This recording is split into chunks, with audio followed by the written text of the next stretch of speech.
Hey there everyone, AJ back again for the Mighty Gluestick channel. I make videos about Dungeons & Dragons lore full-time and have a collection of hundreds of monster ecology and strategy videos on my channel, along with other things such as my occasional videos on magical items. And this is a ramble, really, about artifacts. This is an unscripted video, so you'll have to forgive me for my ums and ahs and stops and starts in this, as I'm really just talking to you person to person, and this is my thoughts and theories on artifacts as I've been inspired because I'm reading the Book of Artifacts by David Zeb Cook for Advanced Dungeons & Dragons 2nd edition, and I've come across the Throne of the Gods, which I'll be detailing in this video, as well as talking about concepts for dealing with major artifacts as though they are very high level monsters with layer effects and regional effects, for instance, and the ways that you can thread these into a campaign quite seamlessly by adding in 3 basic simple elements which compel the players to keep involving themselves with a quest for an artifact, even if the campaign is going off on tangents and other sort of things. And you can thread it a long-standing campaign arc with an artifact if you're going to Waterdeep, or if you're going into the Abyss, or if you're adventuring in the Lost Mines of Phandelver or whatever.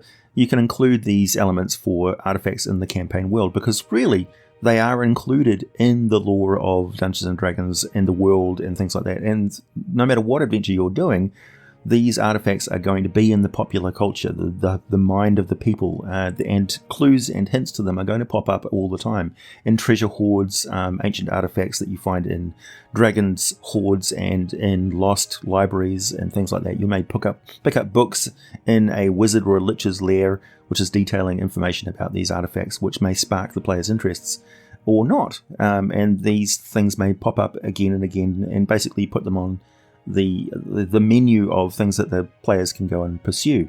So, for instance, with the Throne of the Gods, there is a faction called the Seekers, who are individuals who heard of an exploit of an adventurer who discovered this major artifact, and they quested after it.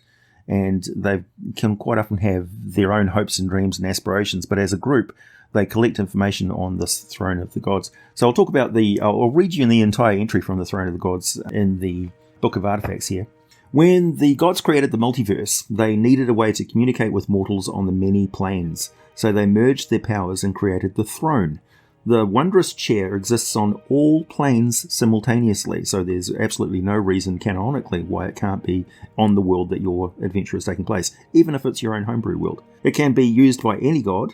Its existence has long since drifted into legends of many planes, but it is the one on the prime material plane that is discussed here. So these exist in the various outer planes, wherever you want to put them.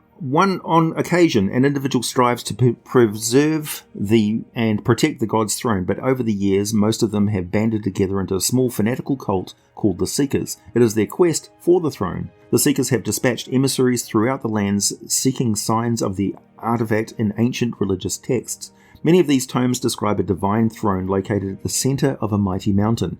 But as the religions share no common geographical location, the Seekers believe the throne moves about in a manner that is incomprehensible to mortals.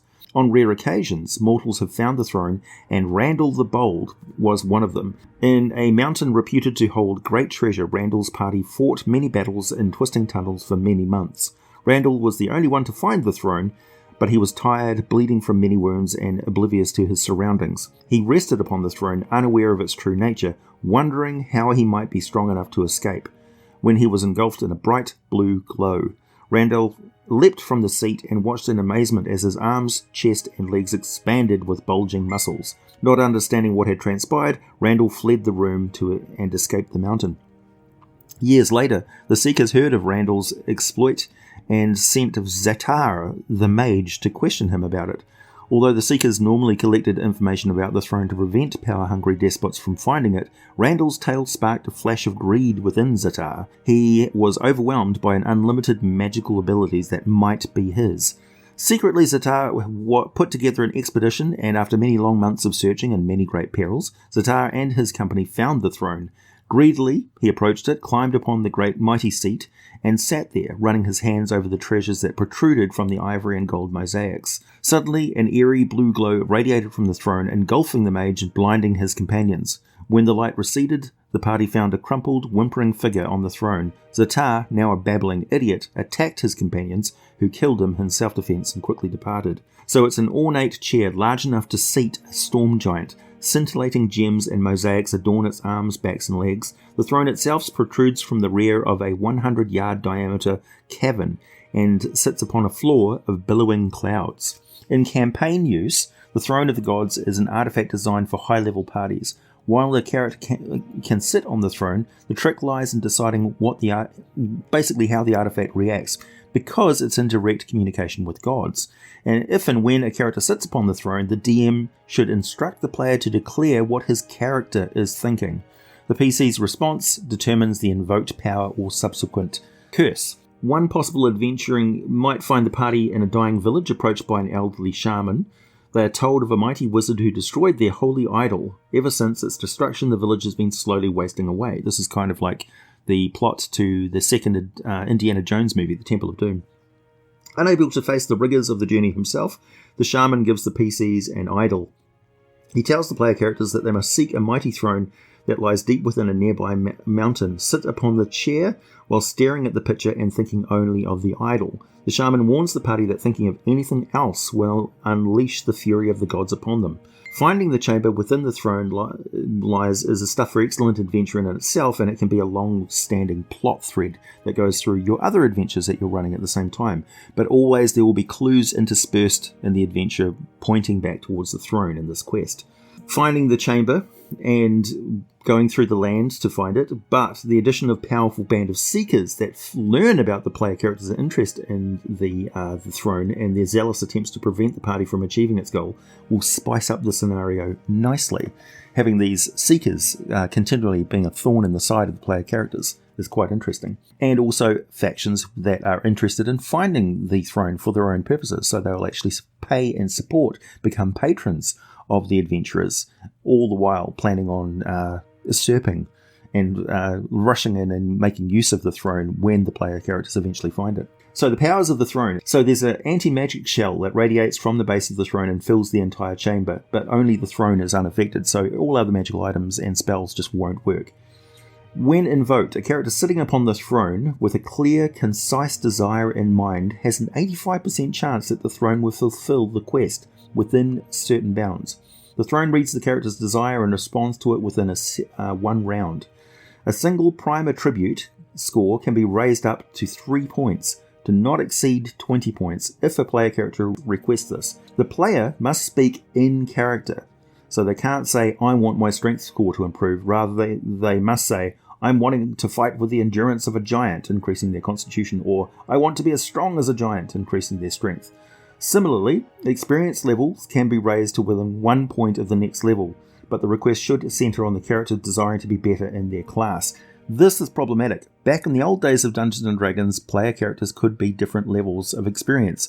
Nowadays, it's very uncommon for characters to have different levels of experience from other members of the party, which is something that I don't think even crosses the mind of modern players, that they can be different character levels.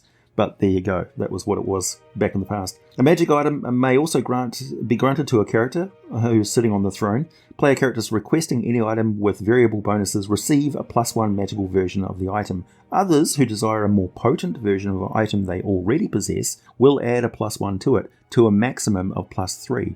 This is actually within the bounds of 5th edition play, so it's perfectly fine. Obviously, the exact item should be clearly visualized within the character's mind.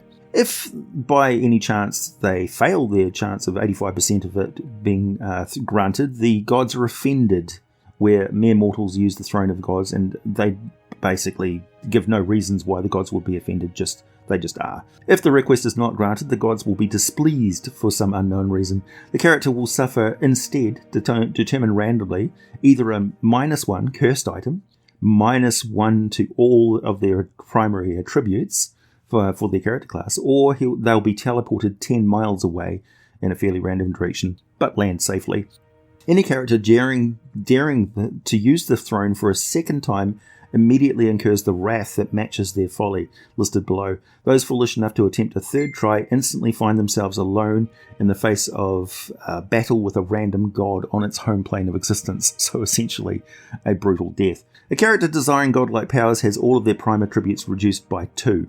If a character desires a magical item or device belonging to a god, or an item buried within the throne, or a second magical item, the god grants the desire with a twist. The character believes that they have the item, and any sort of attempt to identify it will say that it is truly the item, but it's actually a -4 version of the item that they've got. You as the DM keep that a secret from the player. Should something not specifically listed under the invoked powers of the throne be desired, the character is teleported in a random direction to a location 1d 100 miles away. Or lacking a clear, concise desire in mind, will find the character entirely at the mercy of the gods. One of the 3 above fates should either be hand-selected or randomly determined. There are ways to destroy the throne, and most magical major artifacts have specific ways that the item can be destroyed. This, of course, comes from Lord of the Rings and the destruction of the One Ring of Power, only by throwing it into the fires of the heart of Mount Doom where it was forged. So in the case of the throne, force any major power, upon pain of death, to unmake the throne. How you get a major god to unmake the throne on pain of death, I don't know. Wish it had never been built 1,000 times. Dissolve the entire mountain currently housing the throne using 1,000 transmute rock to mud spells cast by fiends. So, not an easy task by any means. And of course, multiple versions of this Throne of the Gods exist across all of the multiverse and all these different places. So, you're really just destroying one of these things. And of course, the gods could probably remake them whenever they wanted. But yeah, so that's one of the campaign artifacts that you can throw into your game.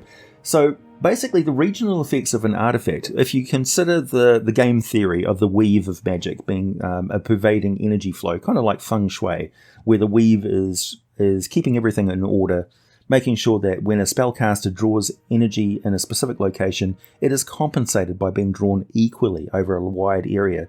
So they're not disrupting the local life, destroying land and things, and mutating creatures around them because they're drawing too much energy from their local area. In worlds where the weave doesn't exist, such as the world of Athos, we see the exact problem with that sort of spell use, in that it can sap the life from that particular area and render the land sterile. So in the case of artifacts, they are major channels of power, knots of energy, like mythals and things like that have drawn the weave into that particular area. So not only is it magic is the alteration of reality, so it's perfectly fine to include elements of fate and destiny into the campaign, representing the lair effects of a major artifact impinging on the lives of heroic individuals. You don't have to give any further excuse than that. It's a magical item, magical things happen, fate, karma, kismet, things popping up randomly, strange coincidences, clues to the location of this item popping up again and again in the character's life, are just a matter of this weird physics going on, the weave and magic in a magic fantasy environment. So in the campaign, you'll keep getting these clues to specific events and things like that, locations, artifacts, legends, histories, and it will seem like weird that this character keeps getting clues to this throne of the gods thrown at them. It's like the DM is deciding, there's this available to you, but there may also be clues to the Rod of Seven Parts. There may be clues to the Sword of Cass, other magical artifacts. And just keep in mind that the characters, the players may not be interested in this particular time, but, you just give them a menu of things that they can do in their campaign so that you're not railroading them into what quests their character does or develops and things. Your campaign shouldn't be a one-trick pony. It should be a living, vibrant world where the players have choices to follow. And they can follow multiple things at the same time. Involve themselves in a quest, one of the published adventures, and go after an artifact at the same time. A culmination of a great storied chapter, a career of this character where they become legends because of their association with the story of an artifact. So just an idea for you. And also, the closer you get to an artifact, the more intense this involvement in it, this influence, this footprint that it's got on the world around them, and they start to become very involved with factions and events and lords and fiends and things which desire the artifact above all other things. Perfect example of that is the Crystal Shard in Drizzt, and the demon Urtu, the Balor Urtu, and the story of the Crystal Shard spanning across 11 novels by R.A. Salvatore. So, yeah, if you're interested in that sort of thing, that's a good book to read to give you some idea of the motives of an artifact and how it can twist and involve heroic characters over the course of their lives. Well, that's about it for me today. Please hit the like button if you made it this far. Subscribe if you like what I do. Check out my Patreon for some exclusive content and all the full scripts for these videos. I'll be catching you all on the live stream on the weekend, and I may even have time to pop out another video this week as well, although I've been very busy with things in the background, which I'll be excited to tell you about later. So I'll catch you all then. Thanks, everybody.